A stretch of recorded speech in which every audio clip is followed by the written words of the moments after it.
Hey everyone, we have talked about the Portuguese exploration of the coast of Africa and their expeditions into India for trading purposes.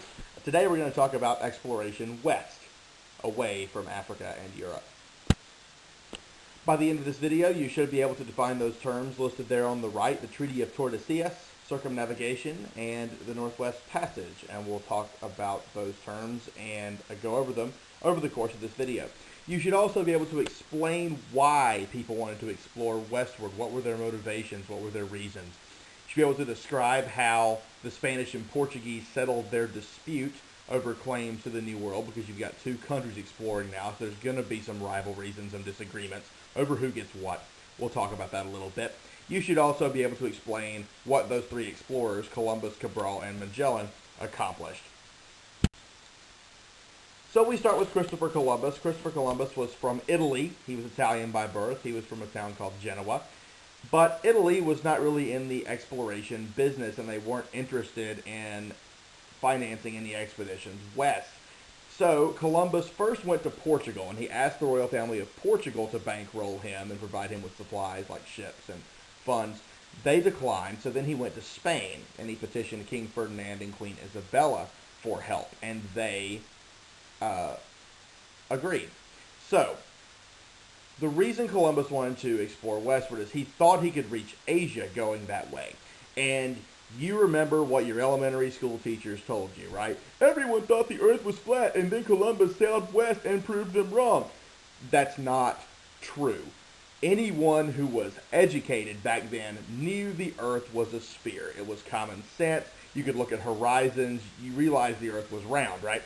But there were some things that were misunderstood. Columbus made two big miscalculations. One, the earth was way bigger than he thought it was, and a lot of people at the time thought. And also, he did not realize there was going to be two continents in the way between Europe and Asia. So when he sailed west in 1492, he landed on the island of Hispaniola, which is where the country of Haiti and the Dominican Republic are now. And he thought he had reached the East Indies, which were called the Spice Islands, because there were a lot of spices traded from there as well as from Italy. That's why he called the people who lived there Indians. And over the course of Columbus's future voyages, he made 4 trips to the New World. He always thought he had reached Southeast Asia. It turned out later, obviously, that he was incorrect. But he is the first person to make contact with these islands in the Caribbean. He does not discover America. That's something else your teachers have taught you that is incorrect. Explorers from Europe don't set foot on the modern-day United States for another 30 years after Columbus. Now, after Columbus's first voyage, you begin to have some arguments between Spain and Portugal. Spain has a legitimate claim to the Caribbean because they discovered it with Columbus and his men and his ships, which were Spanish. The Portuguese, though, were like, whoa, whoa, whoa, whoa. We've been doing this exploration thing way longer than you have. We have the right to anything over there. And Spain and Portugal start sniping a little bit. So, fearing that a war is going to start, the Pope gets involved in the year 1493 and creates a line, an imaginary line called the Line of Demarcation. And the Pope said, okay, here's how this is going to go. Spain, you're going to get everything west of that line. Portugal, you'll get everything east of it. The line was moved over to the west slightly in 1494.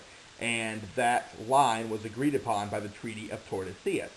And you can see on the map there on the right, the yellow line is the Treaty of Tordesillas line. So anything to the right of that yellow line, Portugal could claim. Anything to the west of it was claimed by Spain. That is why, if you know anything about South American geography now, Brazil is Portuguese by ancestry. They speak Portuguese.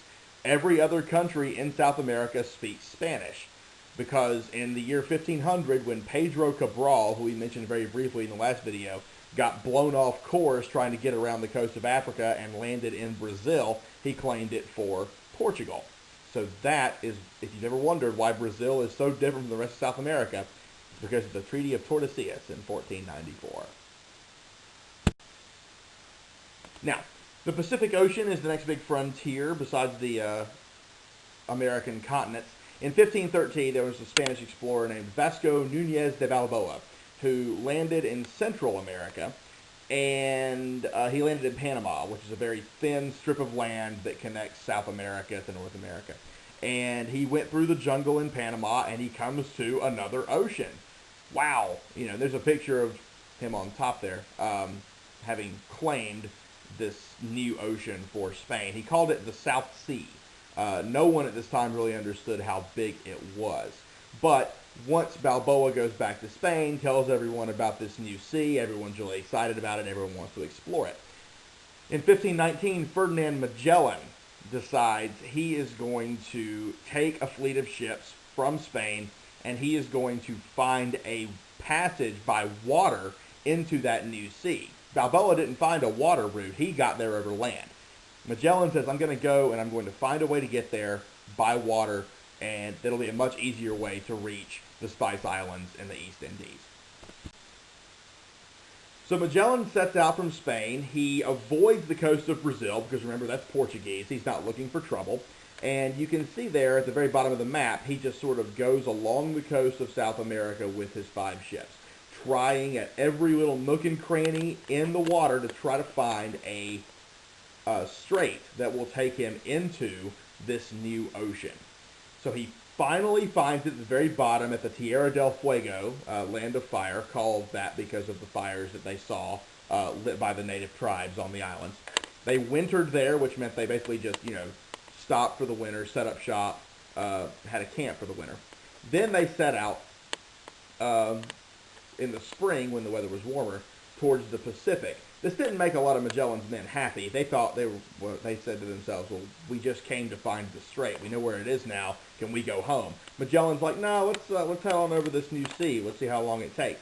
Remember, they think the Earth is a lot smaller than it actually is. Magellan says, we'll make it across to the Pacific Ocean, to the Spice Islands, in about 3 weeks. It took 5 months. So, over the course of that, a couple of the ships sink. Several men die. Quite a few do, actually. A lot of them are incredibly unhappy with Magellan. Finally, in April of 1521, they land in what we now call the Philippine Islands. Magellan was killed in a spat with the natives, some of it having to do with religion, because one of the motivations of going and exploring was to convert the foreign peoples to Christianity. Some of them weren't really feeling that, and there was a fight, and Magellan was killed. After Magellan died, the surviving crew members decided to keep going west. Magellan's plan was always just kind of go back the way they came, but his surviving crew members said, yeah, we don't really want to go back. It took forever. It's going to take us a long time to get home.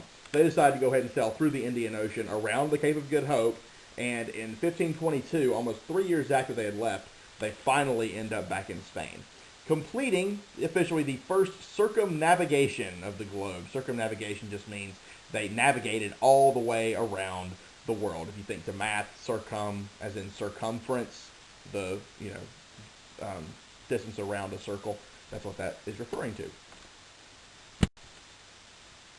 So, after Magellan, after Columbus, what comes next? Well, they discovered that this whole going around the tip of South America thing wasn't that productive, because the Pacific Ocean is enormous and it took forever, and no one was particularly interested in going that route to the Spice Islands again. So they start looking for other ways to get through the Americas to the Pacific, to the East Indies. And for a century, there is this obsession with finding what's called the Northwest Passage, which technically exists, but of course it's covered in ice, and it's a theoretical passage to the Pacific and eventually to Asia, of course, through the islands up in what we would now call Canada, by navigating these Arctic oceans and straits and finally making your way into the Pacific. It is possible to do, like I said, if there was no ice. Back then, especially with climates being colder, it'd be very, very difficult. Countries also begin exploring the New World. Now that they know it's there, they want to see what it has to offer. So they start looking for trading partners among the natives. They're looking for goods to bring back to Europe and trade. And they're looking for areas to colonize. And we will talk more about those explorers as our unit progresses. That'll do it for today. As always, ask your teachers if you have any questions. Cheers.